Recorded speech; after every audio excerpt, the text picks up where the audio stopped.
Hello everyone. So looks like this is going to be a regular thing now, quarantine cocktails with Carrie.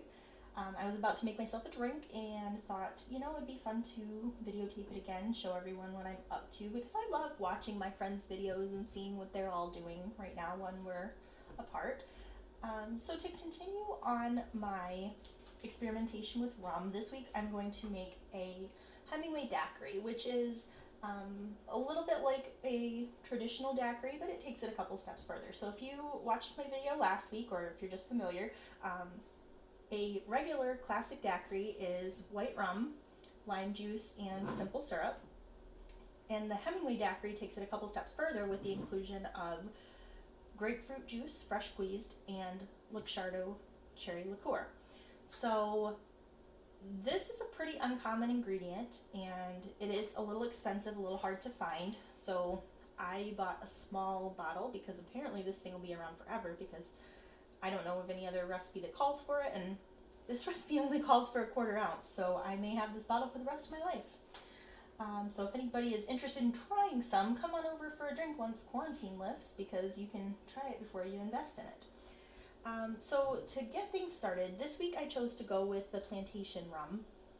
Last week this was the unanimous favorite of Rob and I with the regular daiquiri, so I'm going to try that again. I do think the Flor de Cana would also make a really nice Hemingway daiquiri because it's so light and fruity, and this is a light and fruity drink. I have had this one at restaurants and bars before. It is one of my favorite drinks. I believe Megan likes these as well, if I'm not mistaken. Pretty sure she's ordered these a time or two. So to get things started, I am going to grab my classy Shakeology shaker. Thank you, Megan. For anyone who doesn't know, these things make excellent shakers. I truly hate the shakers that you get for the home bar. I really feel like they are leaky, they're hard to use. For someone who is smaller, has less upper body strength, it's really hard to break the seal and get them to release. So I just find these to be extremely convenient. I kind of go back and forth between these, any other sports drink bottle, and mason jars. Those are kind of my mixers of choice, so now you know. So this one is going to start off also with 2 ounces of white rum, just like the classic daiquiri. So we're going to start off with our 2 ounces of plantation rum. And next, we need a 1/4 ounce of the Luxardo liqueur.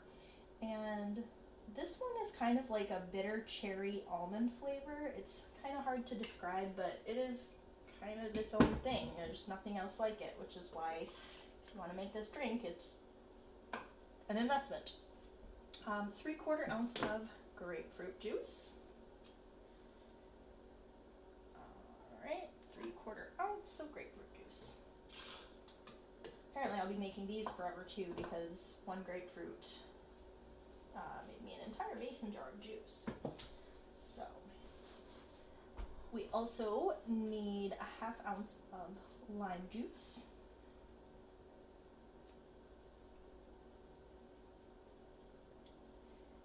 And then 1/4 ounce of simple syrup.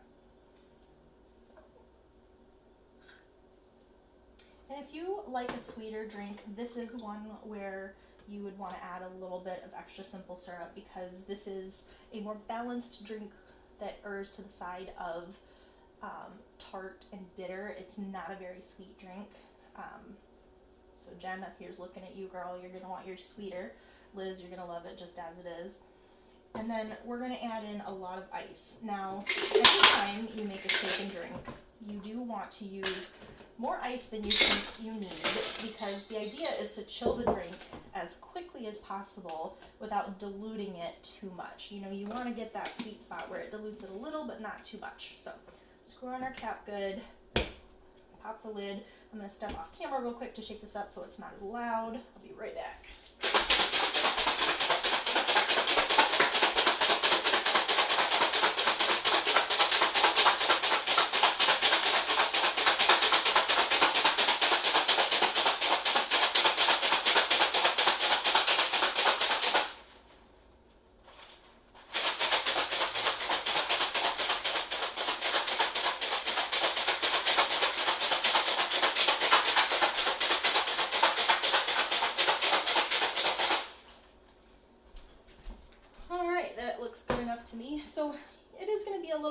frothy. Your ice should be beaten up pretty good. That's how you know you've done it right.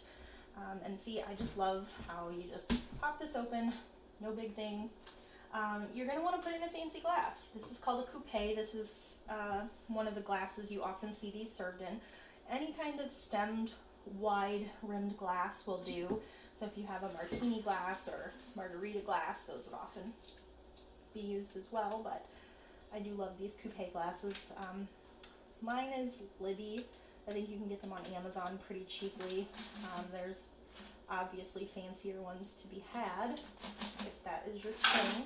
I do love vintage glassware, so if you're lucky enough to find some at an antique store or Goodwill or something, they're fun to keep around. I find a lot of cocktails go nicely in these, and it just makes you feel sophisticated and fun when you're drinking. I think drinking should be sophisticated and fun and all those other things. So we've got our cocktail built. It's a really easy one, and it's delicious.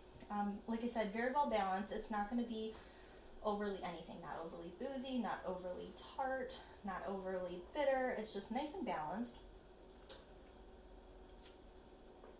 Yep. Very dangerous. So there you have it, my Hemingway Daiquiri. And I hope everyone's doing well. I hope everyone's staying safe, and this quarantine will be over before we know it, and we'll be able to get together and have drinks again, and I will by then have learned all kinds of new things, so we'll have a built-in bartender when we're ready to go. So I miss you all and hope you're doing well, and we'll see you soon. Bye!